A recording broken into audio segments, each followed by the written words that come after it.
Good morning, everyone. Ma Terry here and Miss Lucy, and today this video is called Health Scare, a Nightmare. Are you prepared?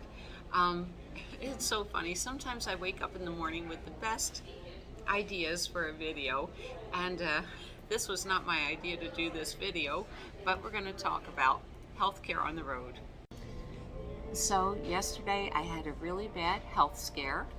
Um, it was almost the emergency room for me, and it may be the emergency room for me today. But we're going to see, and I'm going to tell you what's happened. And this is something I want you to think about while you're on the road. All right, so what happened? You know, for a couple of days, I was over at my daughter-in-law's parents' house, and they have another daughter living there. And first we had over 100 people at the party, and I'm sleeping indoors in the bedroom, and activity, and basically it was sensory overload. And yesterday morning, about 5 o'clock in the morning, I woke up. I know I had a night terror and a huge panic attack. My panic attack is basically my heart's racing, I can't breathe, and I'm not giving away any medical advice. You need to follow what your doctors say. But I knew my heart was racing, so the first thing I did was I put on a self-hypnosis tape. And, the more he tried to guide me into breathing, the more irritated I got, the higher my heart raced. And so I just went straight to comedy. But here's something to consider. I knew I would be okay. And you can probably tell I'm really exhausted from it. But if I was, I think the problem was that I was in the house. I have my preparedness plan. If I'm in the van, I never camp alone. Meaning, like, if I'm on BLM property, there's people, a couple of cars lengths away from me, maybe like 50 feet away from me. So in my vehicle, if I got really sick, I always keep my car keys in the one spot, and you have that panic button, the alarm button on it. I would just simply press the alarm, and when people would come over, I'd talk to them, I'd unlock the doors. That was my plan. But in a house, mansion, here it is, I'm way over here. How do I communicate with others that I'm in distress? So I need to work on that, on my plan. It would have been better if I had been in their parking lot in the van. At least I could have did the alarm thing. So maybe I'll look into the EPIRB, and I'll take it a little bit more seriously this time. And I also have to be able to decide, when do I need an ambulance? After 5 in the morning, by 8 in the morning, and it's funny, I'm on the East Coast. I'm used to the West Coast. If it's 5 in the morning there, I can call an East Coast hospital because the VA hospitals don't open until 8 in the morning. But now I'm on the East Coast, and I had to wait until 8 in the morning. And how bad was it? My blood pressure was 174 over 106. That's really bad. And yes, I have my little blood pressure machine, and if I forget how to use it, I do put on a YouTube video, because I know don't cross your legs and where to put my arm. I always have my heart medication with me, so that's good, my high blood pressure medication. So I called the nearest clinic, and for us veterans, we do have the veteran crisis line. We have telenurse, but I know a lot of my viewers aren't veterans. You need to plan this stuff. What happens when?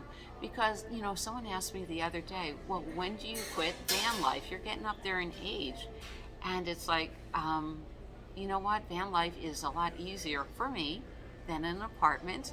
And, what does age have to do with anything? When, I guess the same time that they have to put me in a nursing home from the apartment is when they'll have to put me in a nursing home from the van, right? Makes sense. Oh, I'm looking at my haircut. My mother-in-law did it. I think it's so stinking cute. I think I'll put a little stick up there, make it stick up a little, but she did a Mia Farrow haircut. It's so cute.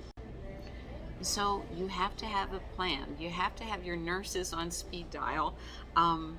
You really need a plan. I know people with RVs, they have a plan that, let's say they're from the East Coast or out there on the West Coast with their RV. the family, if they have a heart attack or whatever on the West Coast, once they're stabilized, they can fly to the East Coast, and they make arrangements to have the RV brought back to the East Coast with them.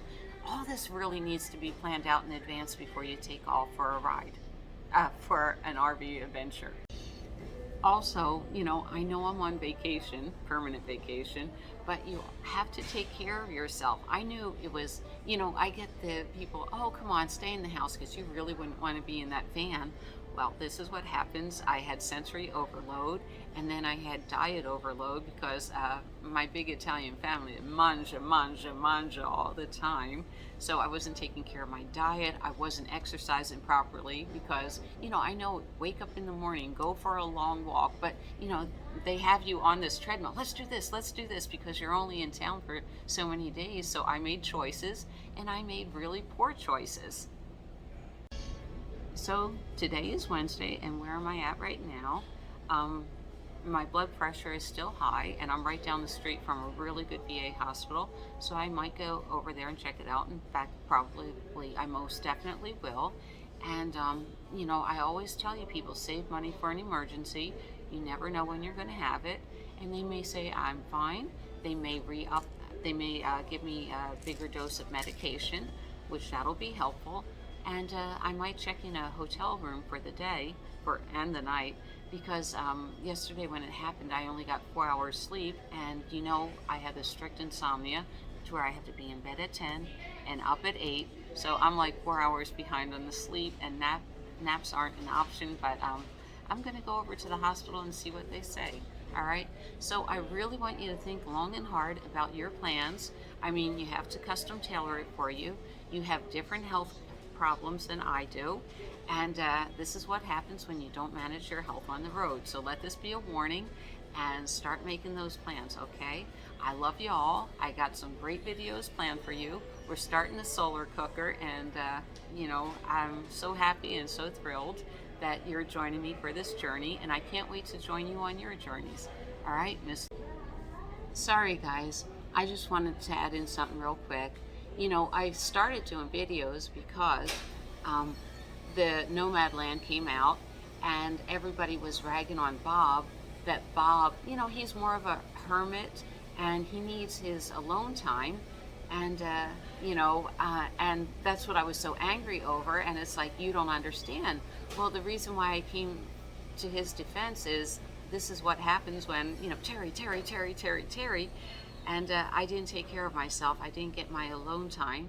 So I am anxiously looking forward to everybody in courtside. But, if I got to go off on my own to take care of myself, please let me do that, because, as much as I want to spend time with you, there's not going to be a Mile Terry if I don't take care of myself first. And this is good advice for everybody out there too. You need to take care of your health first, or you can't be there with your family and your friends. All right, this time I for reals mean it. I'll see you down the road.